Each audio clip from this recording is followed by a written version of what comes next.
So factors to consider while engaging an architect. You need an architect that understands what architecture means. And this is to say that you need an architect that is invested in seeing your design, your home, or your project as more than a building. An architect that you should engage on your project should be invested in ensuring that your dreams come alive and ensure that you enjoy using your building. Your architect must enjoy the process of design. Your architect must be able to understand what is required to build in your environment. That is to say, your architect must understand the local planning regulations, all the relevant land use laws. Your architect must also be registered as an architect in Nigeria. It's also important, depending on the scale of your project, to understand that your project may not necessarily be required to be handled by an individual. It is important to go to firms, understand the knowledge base of your architect, understand their manpower, their capacity to deliver in time, in quality, and also within budget. And also, an architect must be willing to put forward the required remuneration for their services.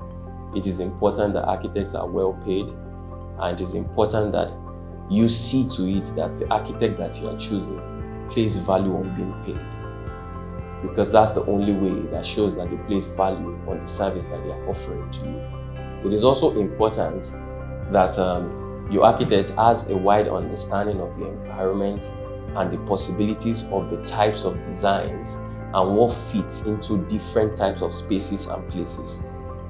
That is to say, you understand the local climate and the weather of where you are designing. And also, when engaging an architect, they should understand who else can help to bring your project come alive.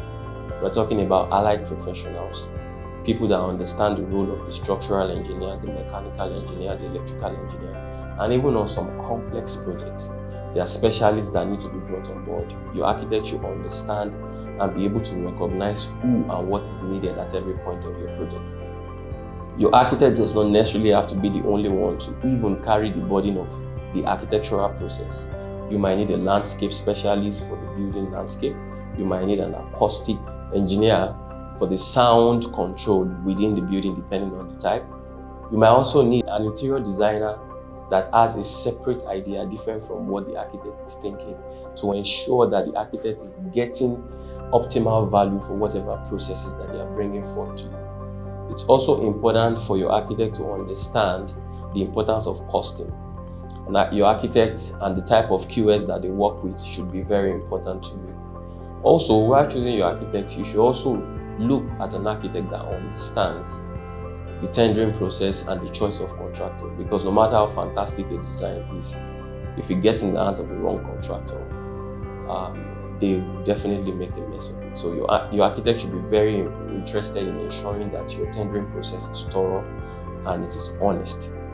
Also, your architect should look to ensuring that they build a relationship with you, because from understanding the client's brief, that is your desires and dreams, to the architect interpreting it into the architect's brief and communicating that with all other people that are going to be working on your project, it is important that you're in constant communication.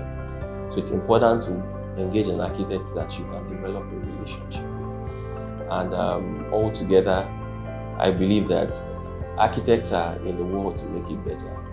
And no matter how far or wide you travel, an architect's priority should always be to deliver at the highest quality, not pushing their own ideas forcefully on the client, but ensuring that there is a cohesiveness of all the ideas that are necessary to ensure that the client gets the best on their project.